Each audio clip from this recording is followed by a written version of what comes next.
Welcome once more to the Jamaican cooking journey. If you're new right on over here, there's always a special welcome waiting for you. And if you're an oldie but goodie, manners and respect. On today's episode of the Jamaican cooking journey, we'll not be cooking. So I'm giving you 2 kitchen hacks for today. Now the first one is, sometimes you have to be making anything like cakes or so. Cakes require either pastry or I'll call it either cake flour or pastry flour. So if it says cake flour, it is the same thing as pastry flour. And most of the times people don't you don't stock pastry or cake flour like that. But if in case you want it, then you'll have to go to the store. So I'm going to show you today, in your very own pantry or your cupboard or wherever in your kitchen, you have all-purpose flour and one more ingredient, which is cornstarch, how you can make your own pastry and cake flour. So this is for every 1 cup of flour, you're going to remove, this is 1 cup of flour. So for every 1 cup of flour, you're going to remove 2 tablespoons. Okay? So you're going to remove 2 level tablespoons of flour. That this is all-purpose flour. Every 1 cup of all-purpose flour, you are going to remove 2 tablespoons from it. So I've removed 1 and this is 2. So you have removed 2 tablespoons. You are going to replace it with 2 tablespoons of cornstarch. 2 level tablespoons of cornstarch.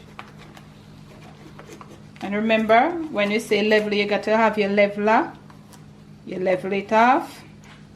Cornstarch right there. You can see the difference between the flour and the cornstarch. The cornstarch is always whiter. So you remove 2 tablespoons and you're replacing it with cornstarch. Now you just want to give it a mix. Make sure it's properly mixed in. You want to mix right in your cornstarch in your all-purpose flour.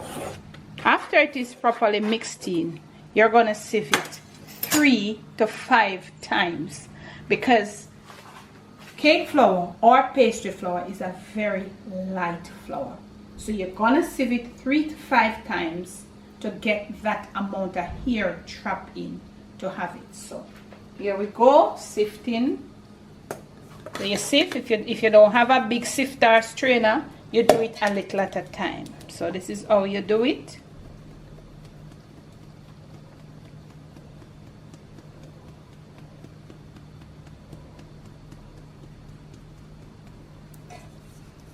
So that would be 1. You're going to return to your container. Make sure your container is dry, and you're going to do number 2.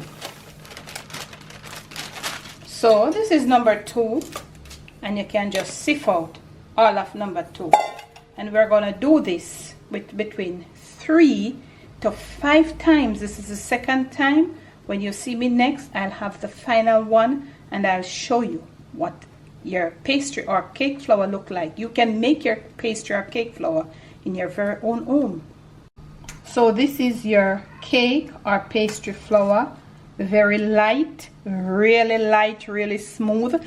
And I did it only 3 times because my brand of all-purpose flour was a very good brand, because you know all-purpose flour comes in different brand. So if you have a high class like a King Arthur, I used King Arthur. So if you have a high class like King Arthur, not sponsored by King Arthur, you can do it like 3 times. If you have like a Great Value or so, you do it 5 times. So there you have it.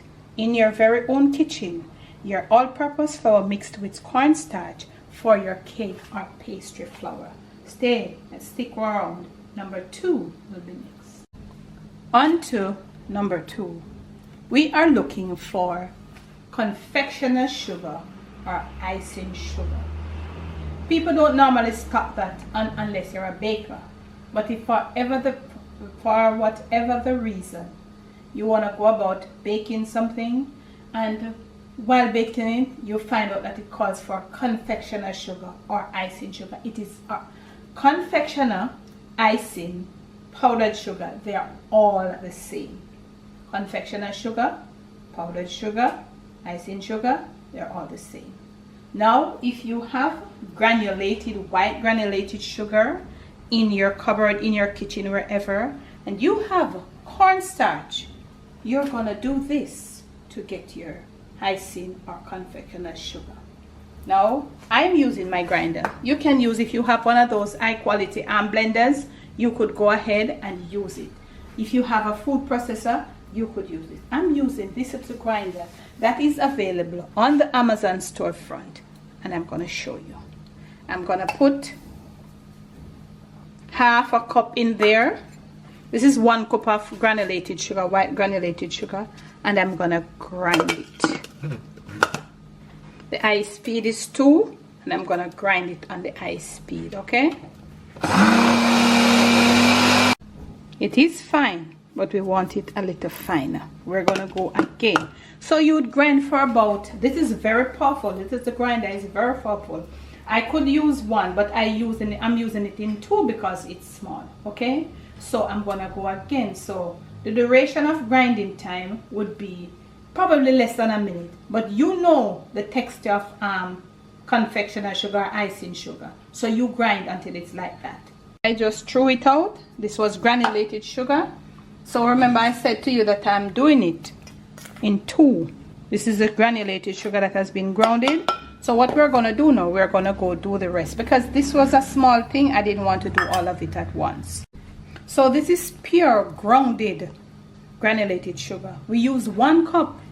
No, this looks like you're like 1.5 cup or maybe 2 cups of white granulated sugar. So it's like 1.5 cup. That's the volume that you get. So 1 cup of granulated sugar grounded gives you 1.5 cup of icing sugar. To this we're going to add 1 heaped tablespoon of cornstarch.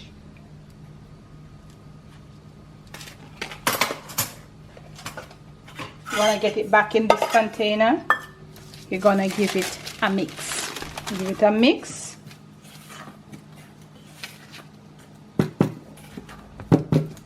And you're going to sieve. So you grind until you don't feel like any particles. You don't have to do this more than 1 time. You just do this just for once, and you grind until there is none of the granules from the look at this.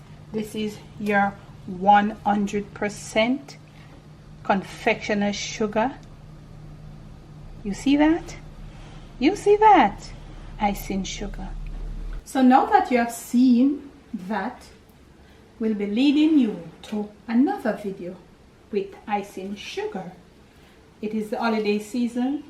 We're going to want to do some baking. This can give you some icing for at least a dozen cupcakes. Thanks for loving, thanks for supporting. This is available on the Amazon storefront. We will leave the link for you, and I hope that you do give this video a thumbs up, leave me a comment below, and I just want to say thank you all for supporting and for being here with me.